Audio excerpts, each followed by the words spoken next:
Hello, and welcome to the podcast. This is Get in the Driver's Seat. We're telling stories about leadership moments in small to mid-sized professional practices. I'm your host, Sandra Beckor, Practice Management Coach at Beckor Management. I'm excited to introduce our guest today, Gina Alexandris, Founder and Chief Enthusiasm Officer at her coaching and consulting firm. Gina is a trained and certified coach, educator, and former lawyer. Her various professional roles include Senior Director, Law Practice Program, Special Advisor for the development and launch of an ongoing instructor of the Emotional and Cultural Intelligence Intensive course at the Lincoln Alexander School of Law, Assistant Dean, Student Services, and Founder and Director of Career Services at Osgoode Hall Law School, and Associate in a Civil Litigation and Family Law Practice. Tongue twisters in there. Sorry about that, Sandra. Welcome, Gina. Thank you. I'm very excited to be here for our conversation today. Me too. And so, Gina, I was looking up the date when we first met. We were paired together to appear as guests on NCA Network's podcast. When was that? It was almost exactly a year ago today. Wow. Happy friendversary. Happy friendversary. So exciting. And so grateful for that pairing up back then. Yeah, that was great. It was a fun conversation about managing up for anyone who hasn't seen it, how lawyers can proactively manage those around them, including their supervisors, so that they add more value to their team. But our theme today is about professional and career coaches and how they can play a role in supporting clients with decisions, change, and leadership. And everybody, who's into sports, not me, sorry, but if you're into hockey, baseball, football, the fans, you get the role of the coach. You understand intuitively what they add. But this type of coaching is behind the scenes. You don't watch it on a big screen. It's abstract and it's off the record. So today we're going to make that a bit more accessible to you through stories about arriving at aha moments. And I credit Oprah for that, sorry. Aha moments, big or small, individual or group, and we're going to talk about it.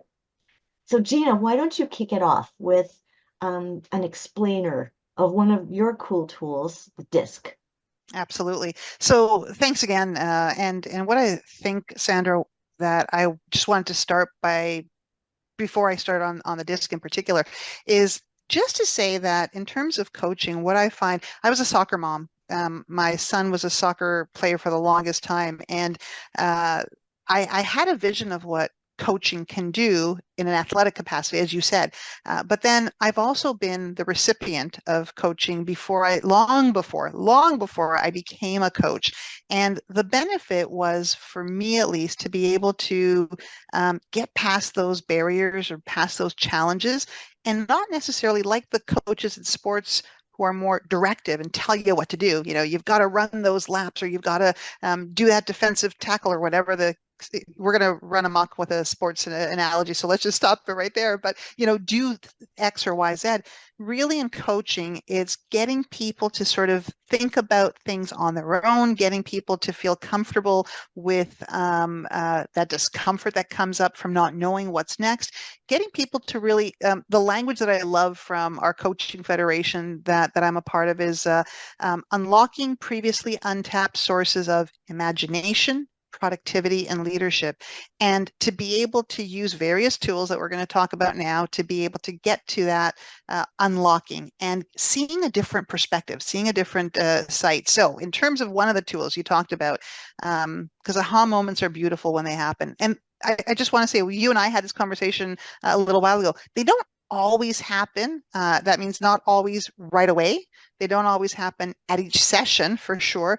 But when they do happen, they're beautiful for the individual client as well as for the coach, because it really is wonderful to see the transformation, to see that shift in perspective.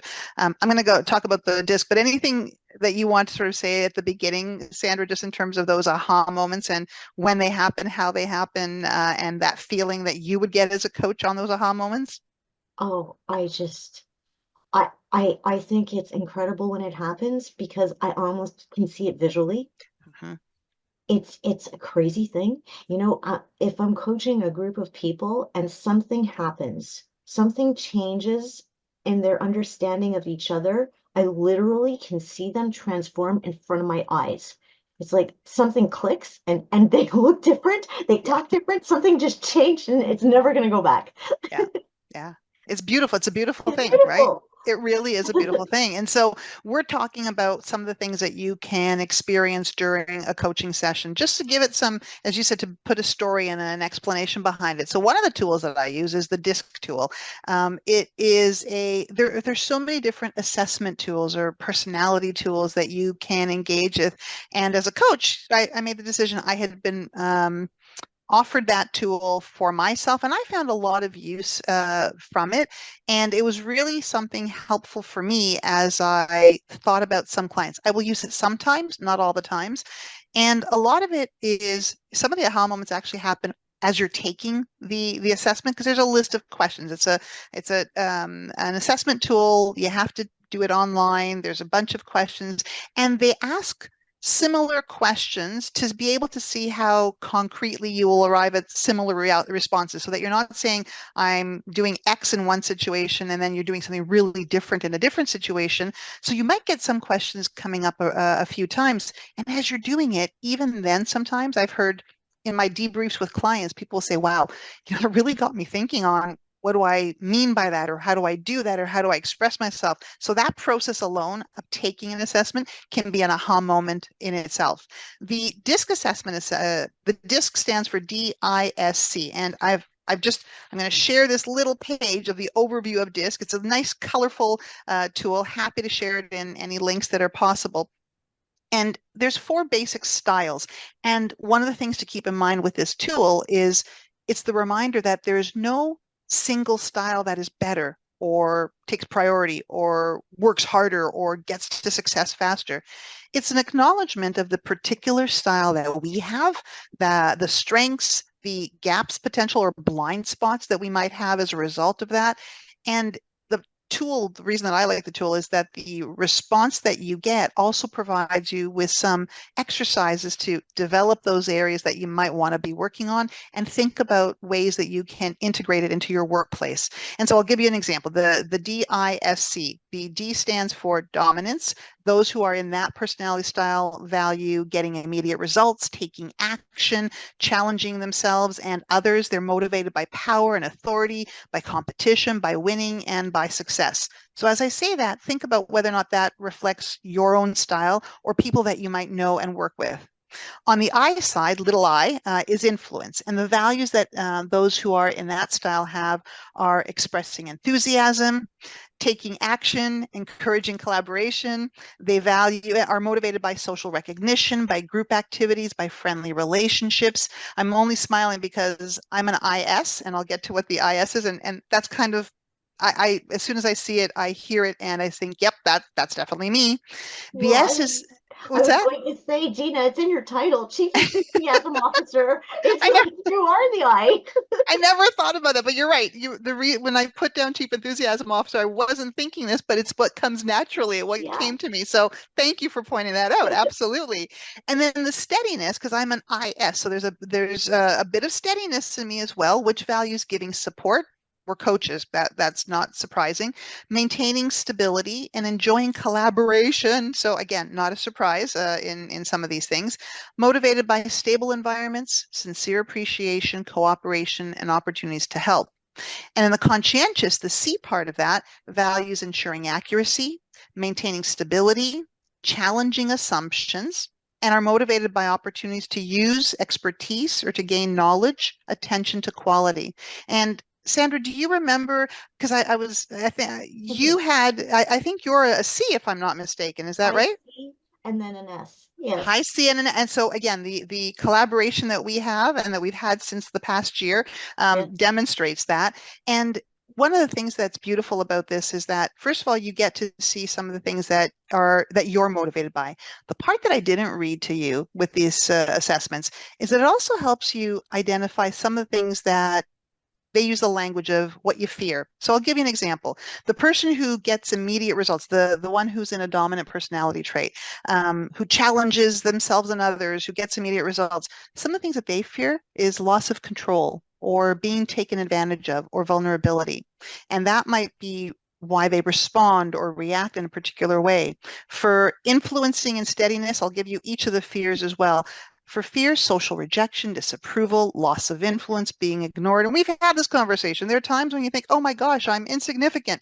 That's something that sometimes comes up. And how do you cope with that? How do you deal with that? For steadiness, loss of stability, change. I've always had to get comfortable with change. And so this is something that I've always worked on. Loss of harmony. I'm a Libra as well. So that's a combination here for sure. And offending others. And I'm going to come back to how this has been helpful for me to know what that fear is. For conscientiousness, and think about this for yourself, Sandra, and for others who might be listening. Criticism, slipshod methods, and being wrong. So I'll give you an example where my fear has been something that I've had to, and it comes up with clients, but this was for an aha moment for me, Sandra, when I had done this a little while ago. The fear of loss of harmony and offending others. I realized that when I was a manager, one of the things that I hated to do was performance reviews. I hated to have to sit down with a colleague or a staff member and go through their performance and give that difficult conversation, have the difficult conversation of, you did really great with this. I love that. That's the enthusiastic part. But then to say, there were some disappointing elements in A, B, or C, and this is how we might think about you working on it. I can say that now. But it was really a challenge for me to get to the point where I had to build on that skill.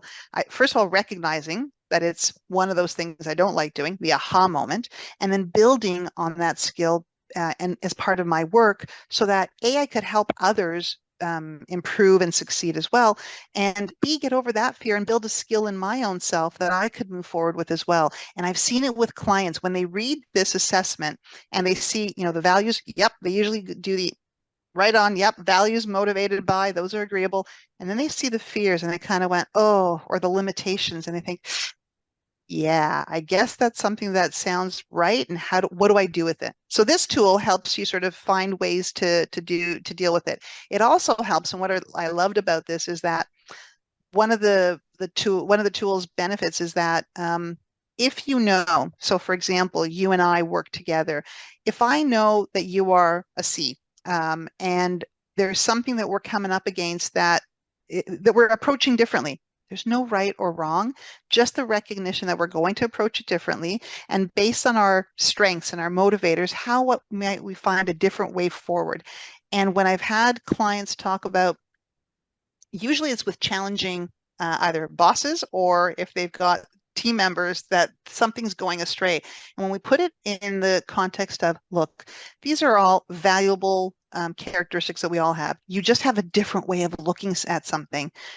Find a different way to move forward so that you can both reach the resolution that you ultimately want to. And that becomes one of the aha moments. I don't know if you had any experience with the DISC assessment and any thoughts on that, Sandra. Actually, you just described my favorite part of it. Really, my favorite part of this, and I have not been trained in it, but I had one experience with it with a client, with a consultant who was trained years ago and loved it. And my favorite part is that it helps you to understand how somebody else ticks. Mm-hmm. And so instead of avoiding the conflict, which a lot of office environments end up doing this, right? Oh, I don't want to piss off that person, or I don't want to get into that same old argument or hear that same old excuse or whatever it is. So we're just going to not go there. We'll work in our silos and we'll be fine. No, you're not fine. You're not fine.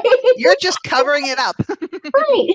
And so instead of doing that, gain a little bit of insight into how the other person works so that you can have a productive conflict.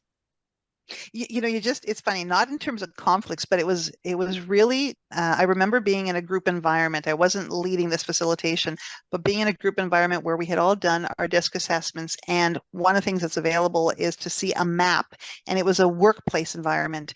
And there had always been this grumbling of people feeling that one or two people seem to just do things really differently. And then when you saw this map, because what the disc profile does is give you a dot. It shows you sort of where you are in a D, I, S, and C. And so each person in this organization, their dots were put up on a screen, and it was interesting to understand what was happening with the dynamics. 3/4 or 4/5 of the group were very similarly clustered and thought very similarly. There was one person, two, who were really quite on the opposite. So they were D's versus the S's, for example. No wonder there was conflict, Sandra. Like if you have everybody congregating around one type of personality trait and way of approaching things, and another person who happened to be a leader of the group thinking things very differently, that's going to cause some friction. And even just by visualizing that, we talk about aha moments, and I'd forgotten about that one. Just visualizing and seeing it, oh, okay, now we get it. They really do approach things differently. And then the leader was kind of like, oh gosh, all of you are approaching things that differently. No wonder we're bumping up against one another. That was really powerful. And what did you do with that? I mean, there's this theory about diverse teams, they're more effective. So instead of having everybody that would all land and cluster on Mhm. that on that chart, having them sort of spread around in terms of their communication styles, their personalities, their management styles, that would be a more effective team. So when you see that pie chart, what did you do with it? There's a couple of things. So first of all, a leader has to be prepared to accept and do something about it. And a couple of things. One is even just that acknowledgement. One of the benefits of the tool is just that recognition. Let's start talking about how we approach things differently, number one. So with the leader and the other person who were sort of on this side and everybody else was on this side, that acknowledgement changed the conversation. So helping to facilitate the conversations is really important. But you're absolutely right. One of the things that happened is that leader realized, oh, I've been hiring, interestingly, people who are very different from me, but they're all very similar to one another.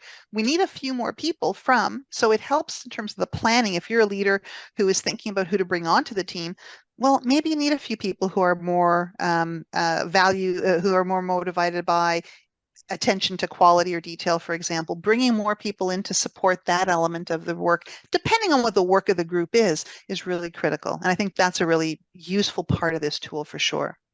That is such a great explanation of how to use this tool for better business. Yeah.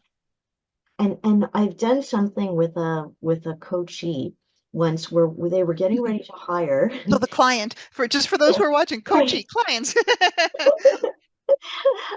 And she was getting ready to hire, and she was putting together, the job profile and the interview scripts and the whole plan. And when she laid out the skills, okay, this is what we're looking for, it seemed like, oh, that's a good plan. And then I said, why don't we do a bit of a gap analysis in terms of the styles? Mhm. And then it became clear that that was not the right list because they were missing something very important, which was somebody who actually was able to be accountable with respect to money, Mhm. interested in money, Mhm. motivated by money. And everybody else was like, no, no, I'm not. Okay, that's fine for you. But if everybody on our team is not motivated by money, well, then you're going to run into some issues. And nobody's watching the metrics with respect to profit. Nobody's managing the scope of work with respect to the clients and telling them, hey, we're out of time. We have to talk about a new scope of work. Nobody's doing that. Yeah. It's important just to notice that and to be able to bring on the right talent. And I think you use the example of using it for job descriptions. I think that's also powerful as well. Yeah, just being able to think about what those gaps are and what the actual needs are. And even in interviews, it comes up in so many different ways as people are preparing for interviews, being able to think about, all right, what do I really, really like to do? And as I said, might not be very comfortable with that conflict, or I want the harmony, for example, doesn't mean that I can't stretch. And so sometimes when you're thinking about these things, it doesn't mean that I can't stretch. It's just being aware that this is a blind spot that I might have or a gap that I might have. How can I stretch it so that I can do the job that I need to do? Sometimes, though, if you don't like money and you're never going to be interested in money or the accounting, forget it. It might not be the right role for you. What about you? What are some of the tools, Sandra, that you like to use in particular as well? Okay, so I am doing positive intelligence. I'm a positive intelligence coach, and Hmm. I'm working on getting certified. This is the book for the program, and I'm really excited about it. So thanks for asking. Um, I'll do the explainer. Okay, so basically, this program creates a framework for us to understand the mind better.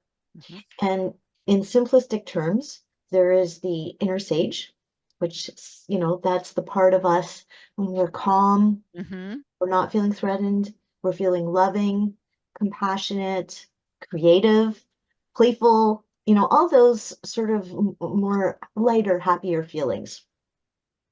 And then there's the other side of the brain, which is the inner critic, the one that yells at us. You're too slow. You didn't get back to this person. You failed. You're like, no, you're gonna fail. Don't even try. And we The- all have those, right? We and all we have those all inner have critics. it. Yeah. And they sound different Yeah. in one person's mind from another person's mind. And some it's going to be haughty and quiet, but it's still the inner critic. And so all day long, we bounce from the sage to the critic, all day long, bouncing, bouncing, bouncing. And this program helps us to stay longer in the sage, come back faster from the inner critic. So we don't linger there. And the longer that we linger there, the more we marinate in these difficult feelings, the harder it becomes to rescue ourselves. I love the word marinate. I'm just sitting in the word marinate that you had, but you're right. Sometimes marinating is good, but when you're marinating in the inner critic, or in the self-critic, Yeah. absolutely not. Yeah. Right, because the thing is, if you're I love marinating too. I think it's a very apt metaphor because when you're marinating, it's actually literally going into the liquid, right? And it's there. You can't just wake up and say, "Oh, now I realize what I was doing. I'll stop." Oh no, you're toast Yeah. because your whole body is soaking in this Hmm. negativity, and it's going to take some time for it to get out of your system. So the trick is to catch it early Hmm. or to get ahead of it and say, I know today I have these three things on my calendar that are going to trigger me. Hmm. What can I do to stay in a centered place so that I don't add to the heated emotions, so that I am the one that helps people to remain calm and make good decisions? Get ahead of it. And and apart from identifying, because I think once you identify what your inner critics are in the coaching program that I did, and a lot of my clients will oftentimes hear, and then I love when they, we talk about aha moments. I love when they actually start using the language. I'll talk about saboteurs, right? The saboteurs, and whether they're linked with the self-critics the inner critics that you've talked about. But when we identify what that saboteur is for a client, and because they haven't really thought about it, and then they see what is that voice that is, or that messaging that's constant on repeat that is telling you that you can't, you shouldn't, you won't. Um, and we often say, give it another job to do. Go put it somewhere on the shelf, let it do something else while your sage comes out and while you get ahead with the work that you have to do. But identifying, first of all, is really, really important. Like anything, that awareness, that self-awareness, right? That's a big aha moment. But then what do you do? How do you, for example, with the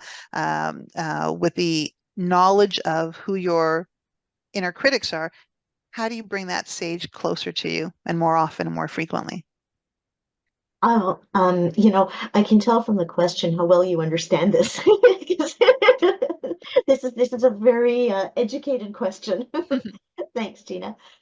So part of the work is in interrupting the mind pattern throughout the day, Mhm. rather than saying, "Oh, I'll start my day off with a 5 minutes of quiet," and do that. Start your day off with the 5 minutes of quiet, 10 minutes, 20 minutes, whatever you can do. But that's not enough because the mind will return to the negative thinking. It's just the way the mind is built. It's not your fault. It's not my fault. It's not anyone's fault. It's just built that way.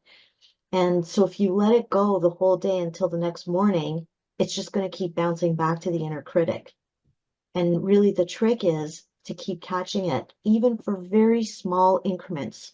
Mm-hmm. So what we do is we practice strengthening the mental muscles 2 minutes at a time, as frequently as you can during the day. And so I try every few hours, every hour if I can, 2 minutes. And an example of doing that, you bring your two fingers together. It's just an example. Mm-hmm. And bring your attention to the sensation of the Mm-hmm. fingers rubbing to the point where you notice the ridges.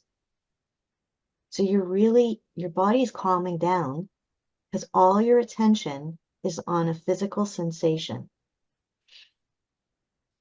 You can't have negative thoughts while you're doing this.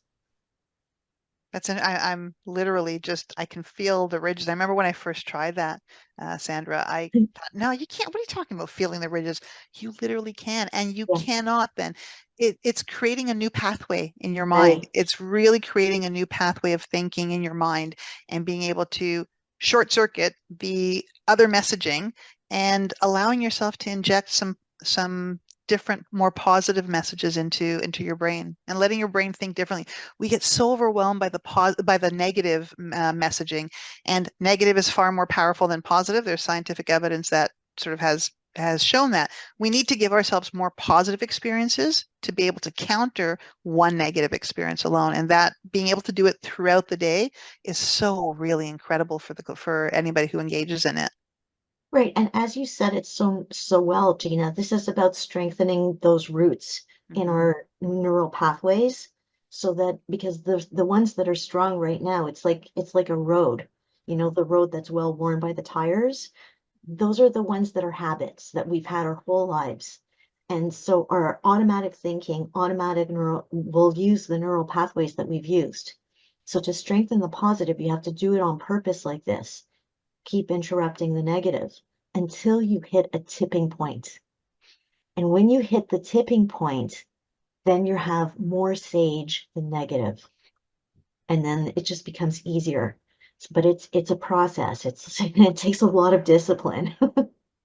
And that's where a coach can also support the client as they're going through it to, number one, just remind the client that it does take time, and it does, and you're going to mess up sometimes. You're going to forget to do it every 4 hours, right? But being able to have that accountability and that stability and that encouragement from a coach, is that some of the things that you would offer to your clients as you're going through this? Yes, and to go deeper into Yeah. understanding the mind. So I gave it a very quick Hmm. introduction, but I'll just go one step further. So there's some curiosity about it. So the inner critic, and I know you know this already, Gina, um, but you can ask me so we can talk about an example. Yeah, yeah. So, What if I'm one of your clients? How would you explain it to one of your clients who's never heard of this before? right. So you have the inner critic, and the inner critic is composed of basically the judge, which is the ringleader, the boss. Hmm. And then there are 9 saboteurs. We all have them to some extent, but typically one, two, or three of them are louder for Yeah. each of us. And what does that mean? That means when you're not in stress mode, they appear as your personality. Hmm. So examples, people pleaser, hello, it's me. Yep. That's the third one of mine. Yep. And, just to understand how this works between the two sides of the mind, it's not a bad thing to be a people pleaser because somebody who has that in their personality, they're good at doing this, what we're doing Hmm. right now. We're good at connecting with Yep. people. We're good at empathizing. We're good at understanding other people's needs and supporting others. Frankly, that's why we're coaches. We're good at this, Hmm. Hmm. right? So when we're not in stress mode, it's an asset. But when we're in stress mode, Yeah. then we start losing our boundaries. We Yeah. start doing things because we feel obliged as opposed to feeling like it's the right thing. We lose our intention. Hmm. And then we get exhausted. This is where burnout comes from. It's from losing track of why we're doing something. So if you catch yourself and you say, I am not in sage mode, let me do my 2 minutes of Hmm. practice. I know I have a high pleaser inside me. I see it coming up now because I'm having this interaction with Aunt Sally. I don't have an Aunt Sally, but Aunt Sally, Aunt Sally is triggering me. And I know it's the pleaser, and I'm going to return to my sage, and I'm going to choose a better way to respond to this. And if that means that I need to buy time, I'm going to ask politely for some time. But it's It, being in that sage mode that will allow me to shift my it's reaction. some people will say as they're listening to you, Sandra, talk about this, it's a bit of a mindfulness exercise, being able to come to the moment. And it is, but it's first of all, you're giving them a tool and some words and language to be able to understand it. And I loved how you also said these saboteurs aren't necessarily bad. They're not. They're there to uh, they're there to help you and to protect you in some instances, except when you get into stress mode and then they sort of attack you. And it's you know, we've all, I know that we want to leave COVID behind, but the reminder to us that sometimes our own immune system, when it's trying to protect you against viruses, can get into hyper mode and actually cause more damage than good. And that's what kind of these saboteurs are. They're there to protect us, but when they're in hyper mode, when you're stressed, they can really cause more damage. And you said it, burnout is one of the things that we see. So I'm an avoider. Let me ask you that. One of high avoider. What would that look like? And what would I need to do if I, as an avoider? I had to laugh because it's sort of really high on that scale. So can you tell me a little bit about that? As I'm getting my results as your client and I get the avoider decision. What do you think I should be looking at? Okay, and I've worked with a lot of avoiders, by the way, Gina. You're in I'm very not good alone. company. Thank you. Okay. The people pleaser in me says thank you. And us laughing, by the way, like this, that's sage. Yeah. We're in sage talking about the saboteur. Hmm. It's still sage. And so, and I know that you like bringing the sense of humor to these conversations, Gina, and I do think that's really so wise.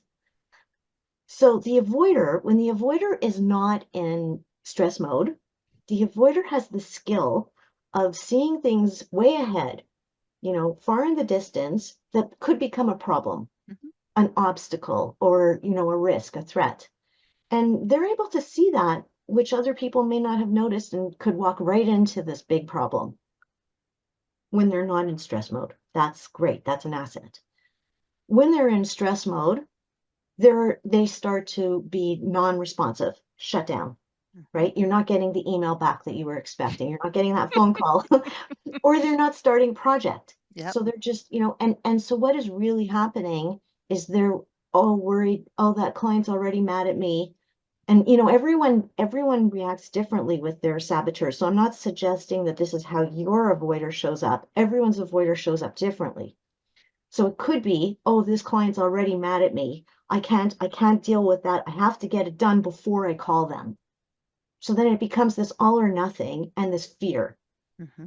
And the saboteurs, they work together. So if you're a pleaser and an avoider, now you're like, oh no, they're going to reject me. I better avoid that phone call until I have it perfect. Hmm. That sounds about right sometimes. And so when you get yourself back into sage mode, Yeah. you're able to understand that actually is making the problem worse. And you're able to sort of calm down, bring yourself back to a centered place, and come up with a better plan, even if it's a very small step of, writing someone an email and saying, I got your message. I'm behind because we had a family emergency. I will do my best to get to it this weekend. Let's have a call on Monday. Okay, now the person feels like you didn't ignore them. They Right. know it's late, but they're going to be feeling better about your relationship and more trust in your services. And that's from calming down the avoider. There's a lot to be done to calm down these saboteurs, right? And I think when you see it, when you've had a client, because as you were describing it, there were times when that avoider tendency is very strong. Um, Being able to shift and take that moment to be able to do something other than what my initial reaction is going to be is really powerful sometimes. And that comes up in a lot of things that we deal with when we're talking about interpersonal relationships, in terms of decisions about positions or jobs or moving forward with things, in terms of our, even our, you deal a lot with business development, our ideas about business development. These saboteurs can have a huge impact on what we decide to do, when to do it, and when not to do it sometimes. Yeah, that's right. And I think that that interaction with other people, just the way you were describing with DISC, Mhm. is a big part of what is wonderful about positive intelligence too. Because when you understand how you work, you understand better how other people work. Yeah. And it's a very simple system, so you can very clearly start to see, oh, I can see this person's controller is acting up, which isn't that different from the D in Right. DISC, right? Right. And so, what would be a sage response to that once somebody starts to recognize this is happening and comes back to a centered place, 2 minutes doing this. And then maybe instead of judging them and saying, that person, all they do is yell at me, or all they do is, make everybody stressed out, maybe you have a sage response and you say, I think I know what to do to help them. I'm going to go and offer to take that one thing off their desk because I can see that they're in stress mode. Sandra, when as you're describing both these two tools that we use, it reminds me of another tool that I've used in coaching that I had learned about years ago, and I sometimes do it now. And it really is about perspective. You used it in the context of positive intelligence, and I've talked about it in terms of DISC, being able to see the other person and recognize that it's not right or wrong, good or bad. It just is. And how do you deal with it? How do you find other ways of dealing with it? There's an exercise, a perspectives exercise that I've had some clients do, and I was doing coaching by phone before we were doing Zoom. And so doing this by phone is one thing. Doing it by Zoom is a different experience, where you ask the person, what's the perspective that you have? I'll give you one that can come up. For example, I hate networking. Networking is bad. Networking is disgusting. Networking is dirty. That's one that I hear frequently from a number of professionals. And so that's one perspective that you can have. And I literally get people out of their chair to take a position wherever they are, in assuming they can, they're in a place where they can move around, actually go to one place in the part of the room, in the one left corner, and feel what that looks like. Feel what that identify what that looks like. So tell me, when you say that networking is dirty, what's that feel like? Where do you feel networking being dirty in you? What elements of that come up? And then I'll say to them, so what's another perspective you can take? Sure, you say that networking is dirty or disgusting. What's another perspective? And they can come up with, networking is a requirement. Okay, it's a shift. It's a little bit different. It's not dirty, but it's a requirement. Move to the other side of the room. So see it from that, actually physically change your positioning to get a different perspective on this theme or this topic. And then we'll go through that exercise from that perspective. And then I'll say, what's another way of looking at it? And then they'll come up. Networking can be fun. Okay, let's go into the corner where it's fun, whatever that is. And we'll describe that. And we'll usually do 4 perspectives. And they'll literally be moving around the room to do this. And I'll ask them to go back to each room, to each spot, and ask them where it feels that they want to end up. Where do they feel like they want to be? And they'll typically choose one of those 4. Sometimes it's in the middle, in between a couple of perspectives. They'll walk to that area. And part of this tool is not only to get them to see the different perspectives, but then if you really, really feel like you want to take on that new lens, that new perspective, and shift your own vision of something, getting them to sort of commit to that new perspective. It's that habit that you talked about, right? Changing the way that you see something, committing to it, and identifying 1 or 2 things that they can do to actually commit. And this might sound corny. A few of my clients have said, "I'm not going to do it," but then we actually do it. They'll actually take a step and do a sort of, I'm moving into this new perspective. I had that perspective that networking was yucky or dirty or whatnot. I now want to own this perspective that networking is a growth opportunity. for example, if that's the fourth one, and they'll actually commit to it and take a step to move forward. That can be really powerful. And that's another tool, right? Because you're getting people out of their chairs and engaging whole body in thinking through something in a different way than what they are perhaps used to thinking of it. I'm trying to get your reaction, Sandra. I'm curious That what you is think. so fun. I love that you shared this with me. And I think I'll try it. Like, I mean, on myself. Yeah, yeah. And Literally getting up. yeah, no, it's fun. And I do believe that there's a body element to our beliefs and our values and our behavior. Mhm. It's not just changing the way your mind works. Yeah, that's a fun story. And I like how it makes your beliefs less solid Yeah. when you get them to just play with you. Like, Mhm. what could it, well, what else could it be? And then all of a sudden, those things that are so rigid inside, they start to just feel a bit more malleable. Like, No, it's so true because people, when you allow people the thought, you've held on to a thought for so long, yeah. right? And this is the way it's got to be this way because I've always thought of it this way. And all of a sudden you're giving them a different possibility. And it's one of the things that we talk about. It can be creative, it can be productive, it's moving forward. They're coming up with the words and then they're trying it on, right? You're trying it on for size to see how it fits. And you realize if I don't like that, I have the opportunity to actually change the way I feel about something by changing the messaging in my mind about it. And it really can be impactful. We've had when I've worked on this, there's some really creative things.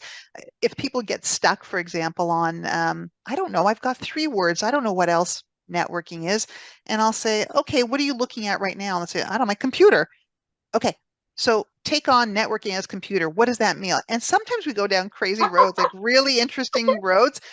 But I'll tell you, sometimes like I like that perspective. At the end of the day, they might come away with that last one, which they never expected, and want to start owning that. And it's that messaging that changes. And then that from the messaging, the behavior changes as well. Mm-hmm. That's fun. I feel like we could talk so long about that. It's I just so looked at the time. Oh interesting. no. Well, the Okay, coaching, right? Yeah. Sorry, go ahead. okay. I want to ask you about one more tool. So Mhm. you told me that you also use the Wheel of Life exercise. Please tell us a little bit about it and I'm gonna quickly show it. It's sure. literally a pie or a pizza wheel, and in it does the following. It's broken down into 8 areas because whether you're coaching, I tend to coach on career aspects, but we all know that we're not a single thing. We're not a single part of our life, and so this wheel has 8 different elements: the physical environment, career, family and friends, significant other or romance, fun and recreation, health, money, and personal growth. And it's almost like a pulse check on where you are in all of those 8 areas on a given day. And we know that that can change. But one of the things that I really like doing with this wheel of life is you ask the person, the client, where they're at on that particular day. And I always put the date on because 2 months later, when we come back to it, we see what's changed for them. On a scale of 0 to 10, today, where are you? How do you feel about your family and friends? Or how do you feel about your career? And you'll tell me a number. And the question that will come after that is, all right, so if you're at a 3 right now, why is that a 3? And the real question is, how do you get to a 10? What does a 10 look like? Or a 9, or even just get from a 3 to a 7 for that matter? What do you need to do to get from that 3 to that 7? What's standing in your way and what do you need to do? That has had quite a few aha moments. And what I really love about it, Sandra, is when we come back to it a couple of months later and we'll redo it, sometimes they're still stuck in one part of that wheel, but other parts have changed and that's helped them move forward. Part of the wheel of life is also the reminder that life is kind of rocky and you're going to get some 3s and some 5s and some 10s and some 8s. And if you're feeling like things are a little bit rocky, it's because there are different parts of our world that are maybe not as satisfying as we want them to be. But always thinking about, all right, what do we do? What can we do to shift something in that pizza pie or in that wheel? Does that explain it in the way that you hope that we can Yeah, explain it? Yeah. it does. It's very visual. I love that you're giving people hope, Yeah. and in areas of their life that I think that a lot of us just accept. This is just the way it is. This is just the way it's going to be, and I need to get used to it. Because things continue in a certain way for years. And then if you ask them the question, okay, well, what would it take? All of a Hmm. sudden, the Yeah. creativity starts happening. And then it's impossible to not come up with ideas. Yeah. That's the part that I really love with our clients is that when you ask that one, we'll talk about powerful questions very, very briefly, but that is a powerful question. What will it take to move you to a 9 or an 8 for that matter? And it gets people thinking. And in some instances, initially the power of the pause, right? Initially, they're not sure. I'm at a 4 right now. I'm at a 5 right now. Nothing can change. Okay, let's think about that. what do you why can't it change? I don't like why questions, but what is it that's standing in your way of change? And sometimes if you really have no answer about it, coming back to it at the other end, once you've talked about some of the other components, really helps you move. But being able to ask that question of what one step do you need to take to move you if you're not happy with where you're at, if it's a 3 and a 4 and that means that you're not satisfied, then what do you need to do to make it a little bit better? And it doesn't have to be a 10 right away, Sandra. Over time you can get towards there, but it gives them hope and it also gives them something concrete. I find that that's important as a coach too, to work with tangible possibilities as well. Yeah. So if you have an action item, even action items give you hope. Right. Yeah. And I love that you can even do this on things that are already going well. Like, if you give something an 8, well, Hmm. why is it only an 8? Absolutely, absolutely. You know, I don't like thinking of the 10. I'm not a fan at all of perfection. 10 is not perfect because sometimes people have said they're at a 10 and say, but I can still see something. I'm really satisfied with that. But if it were looking a little bit different. So uh, it always looks to see where you, because the whole part is at the level of satisfaction with these areas in your life. And I think the other part of this is the reminder that one part or two parts can impact others. Whenever people come to me for career coaching Yeah, and they say, okay, we're going to talk about our job. And then if I start asking questions about when was the last time you had fun?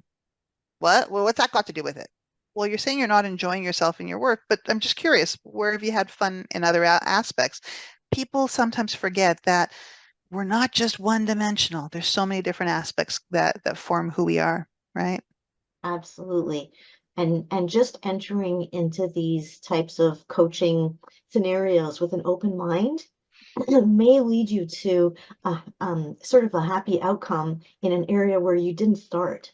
Hmm. Because people don't always know what is the thing they need to work on first. And I'll say this, and I'm the chief enthusiasm officer, as you said, but sometimes it's not necessarily finding a happier place. Sometimes that satisfaction comes, you can find something quite challenging, but a bit more satisfying. And sometimes it's also being able to get past those really difficult roadblocks.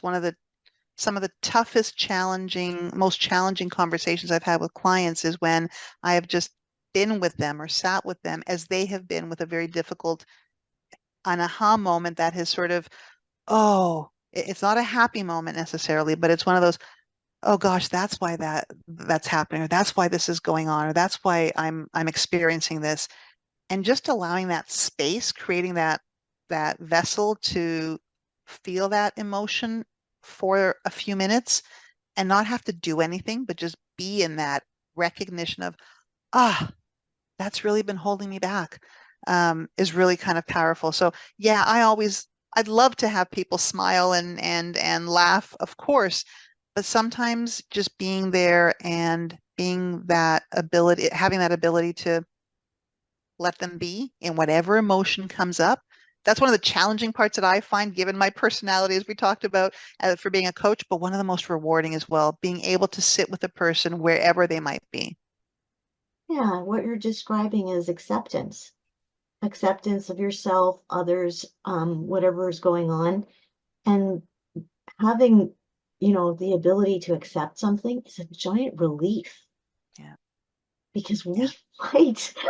We fight our feelings, we fight our bodies, we fight our circumstances, we fight everything all day long. But to just accept it and say, you know what, this is what it is, and maybe that's okay. I'll do these things, tomorrow, or I'll do these things to change this, this way I handle it. But maybe right now it's okay. Yeah. Being okay is okay. Absolutely. Being okay is okay. And is there anything you want to say, Gina? So we also did talk about discussing deep questioning. Is there anything you want to say about that? I'm just going to give people an example. Like we already have given examples, right? Because I you know. wanted us to engage in storytelling. I think we've given examples of how we've done it, and I'm going to show this book very briefly. I'm a storyteller, right? So Spark Change was a book that somebody told me about, and the title is 108 Provocative Questions. Yes, it says for spiritual evolution, but I think it's just for personal and professional development. And the reason that I love this little book, it's not a huge book, is wherever you go, typically, whichever page you open, it just has one of those powerful questions. And sometimes I find that at the end of a coaching session, I'll throw out a question and I'll just say to the client, I want you to sit with that. It's sort of their homework between our meetings. And I'll find that it's not in the session that people have that aha moment, but when they sit back in those quiet moments, being able to reflect on what we've talked about, where they're at, and they're thinking about that question, I'll get an email 2 days later or a week later. Oh my God, you know what? A, B, C, D, all these things came out for me. And Sandra, just to experience it, I'll open up this book here and it says, what am I doing when I feel the most alive? Whew. Wow. Wow, that's question number six. Yeah, question 70. I'm just going to leave it at that. What am I doing when I feel the most alive? I want people to think about that as they're listening to this and watching us, and take that away with them. Just think about that and write some notes if you want to, or just give some thought to that question. I think that's a really powerful question. It's so powerful. We have to leave it on that high note. We can't. So viewers, you have homework. There we go. Think And about. we want to hear about it, so tell us. Yeah, absolutely. Would love to hear how they thought about that question and what answers they may have come up with. I love that. That's beautiful. Thank you so much, Gina, for your time and your insights. I enjoyed this conversation so much. So did I, Sandra. Thank you. And thanks for doing these podcasts. It's so wonderful to be able to connect with you and then be able to share that with others. And you're just a very gracious host as well. So thank you. I really do enjoy it. And to our listeners, if you are interested in learning more about Gina Alexandris, please go to ginaalexandris.com. You've been listening to Get in the Driver's Seat, stories about leadership moments in small to mid-sized professional practices. I'm your host, Sandra Beckor, practice management coach at Beckor Management. Take care, everybody.